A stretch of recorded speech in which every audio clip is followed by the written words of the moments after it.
Hi friends, வணக்கம் and welcome to எங்கள் வீட்டு சமையல். நம்ம இன்றைக்கி வந்து மசால் வடை சூப்பராக ஒரு டிஃப்ரெண்ட்டான பருப்பு வச்சு போட போகிறோம். சரி வாங்க அது என்னன்னு பார்த்துருவோம்.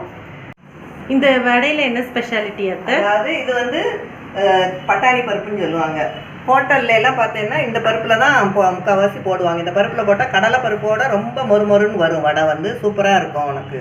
அதனால இந்த பருப்பை வந்து இப்போ கடலை மாவு மாதிரியே திரிப்பாங்க. பட்டாணி பருப்பு மாவு திரிச்சாங்கன்னா அதில் மிக்சரு, ஓமப்பொடி, காராச்சேவு எல்லாமே போடுவாங்க. அதுவும் ரொம்ப நல்லா கிறிஸ்பியாக நல்லா இருக்கும். பார்க்குறதுக்கும் கலர் நல்லா வரும். அந்த இதில் உனக்கு கடலை பருப்போடு நல்லா இருக்கும்.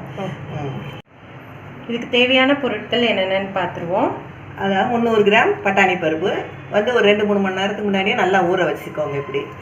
அதுக்கப்புறம் 2 வெங்காயம், பெரிய வெங்காயம், கொஞ்சோண்டு பெருஞ்சீரகம், கொஞ்சோண்டு இஞ்சி, பச்சை மிளகாய் 3 பச்சை மிளகாய், மல்லி செடி, கருவேப்பிலை, கொஞ்சம் தேவைக்கேற்ப உப்பு. இப்போ நம்ம வந்து இந்த பருப்பை அரைக்க போகிறோம்.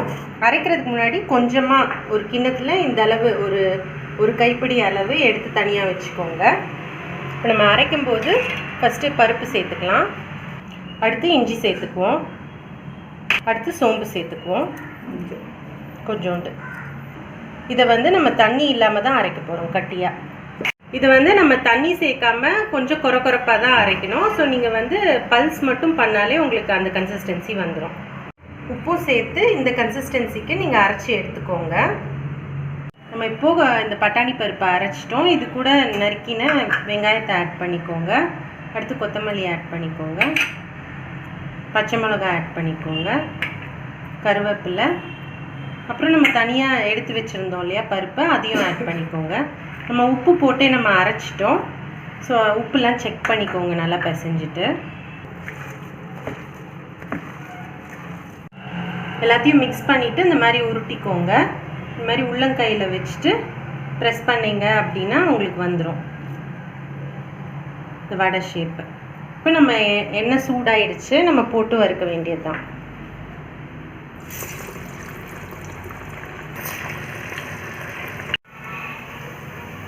திருப்பி விட்டுக்கோங்க. இப்போ வடை நல்லா செவந்துருச்சு, நம்ம எடுத்துருவோம்.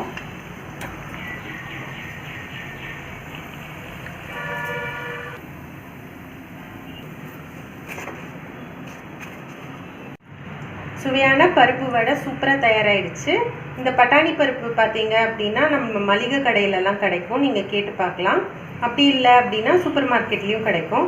ஸோ இந்த வடை பார்த்திங்கன்னா தொட்டு பார்த்தாலே அந்த டெக்ஸ்டர் வந்து டிஃப்ரெண்ட்டாக இருக்கும். நம்ம டீ கடை மசால் வடை டேஸ்ட் அப்படியே இதில் இருக்கும். நல்லா முறுமுறுப்பாக சூப்பராக சுவையாக இருக்கும். ஸோ கண்டிப்பாக ட்ரை பண்ணுங்கள்.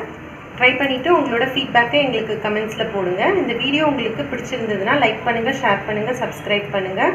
மறக்காமல் பெல் பட்டனையும் டேப் பண்ணுங்கள். அப்போ தான் எங்களோட ரெகுலர் அப்டேட்ஸ் உங்களுக்கு வந்து சேரும். தேங்க்யூ.